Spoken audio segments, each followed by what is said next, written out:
Let me ask you something. Have you ever had that feeling at work where you're doing everything right, but somehow it still feels like nobody really sees you? You show up, you do the work, you stay responsible, you don't complain, you answer messages on time, you finish what you're assigned, sometimes even earlier than expected. But when decisions are made, you're not really part of them. You find out after the fact, or worse, you find out nothing at all. When credit is given, your name doesn't come up that often. Maybe someone says, the team did great. Your specific contribution disappears inside that sentence. And over time, you start thinking, wait, am I missing something here?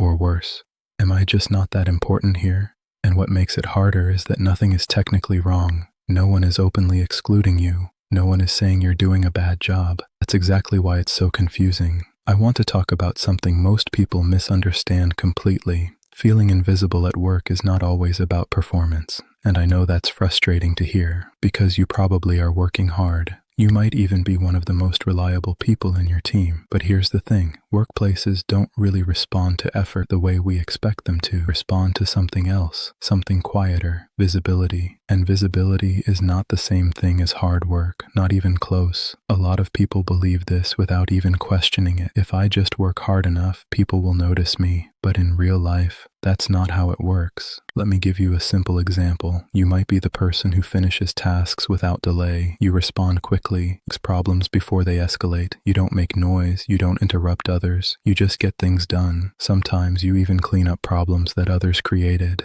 Meanwhile, someone else might speak up in meetings, summarize ideas, read points more confidently, or simply say things more clearly. And even if your work is better, people remember the second person more, not because they are better, but because they are easier to see. And that's a very uncomfortable truth. Let me make this even more concrete. Imagine a meeting. You say something useful, but you say it once, quietly, and the conversation moves on. 10 minutes later, someone else repeats almost the same idea, just more confidently, and suddenly the room reacts. People nod. Someone says, "That's a great point." And in that moment, something subtle happens. The idea gets attached to them, not you. Not because anyone is trying to be unfair, but because attention follows clarity, repetition, and timing. There's a pattern I see a lot. People who feel invisible often say things like, "I don't like to talk about my work. I just want my results to speak for themselves. I don't want to look like I'm showing off." And honestly, I understand that. In fact, in many environments, being too loud can backfire, so staying quiet feels safer, more professional.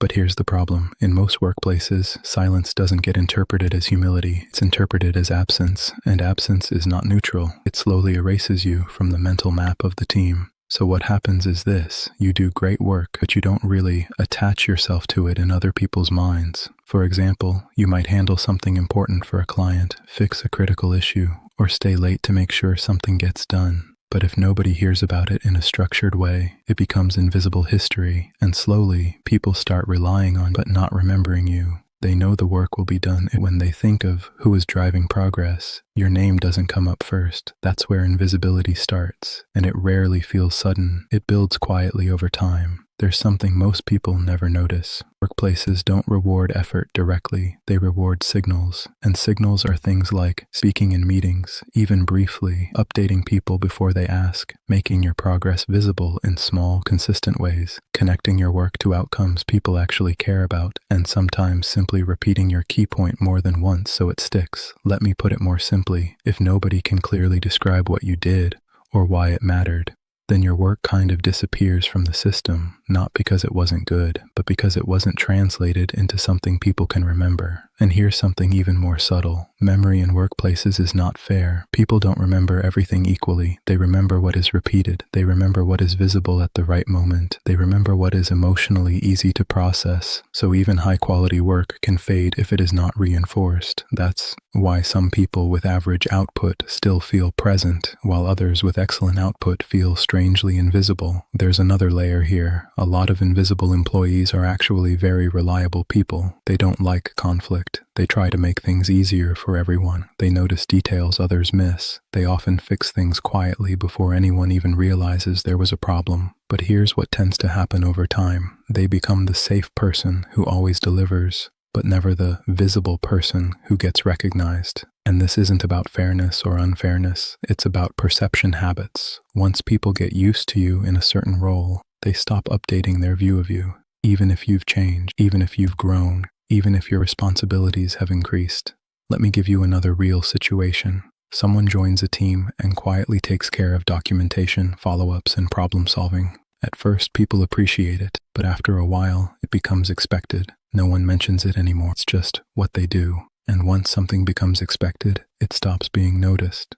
Not because it stopped being valuable, but because it became background noise. This part might feel a bit uncomfortable, but I think it's important. A lot of invisible people don't fully take ownership of what, for example, they downplay their role. They give credit away too quickly. They assume people already know what they did, or they only speak about outcomes when directly asked. But most of the time, people don't know, not because they don't care, but because they're busy focusing on their own priorities, and in that environment, silence doesn't protect your humility, it weakens your presence. Now, I want to be clear about something. The solution is not to become loud or aggressive, the point. In fact, if you suddenly change your behavior completely, it can feel unnatural and even backfire. The real solution is much more subtle. It's about small shifts in communication. Start doing 3 things. First, talk about your progress before people ask, not in a bragging way, just in a simple, factual way. Just an update, I've finished X and I'm now moving to Y. Connect what you do to what the team or company actually cares about. Don't just say what you did, but why it matters. Third, don't assume people see your value unless you make it visible in some way, because visibility is not ego, it's communication. And maybe the most important shift is this: stop treating your work as something that should automatically speak for you, because in real workplaces, it doesn't. It needs a voice, a small one, but a consistent one. If you feel invisible at work, it doesn't automatically mean you're not doing enough. In many cases, you are doing more than enough, but it might mean your work is not being translated into something others can clearly see, remember, and associate with you. And once you understand that, you stop trying to prove yourself through exhaustion. You stop thinking the solution is just work harder, and you start learning how to be seen without changing who you are at the core. And when that shift happens, you don't just become more visible, you become more in control of how your work exists in other people's minds.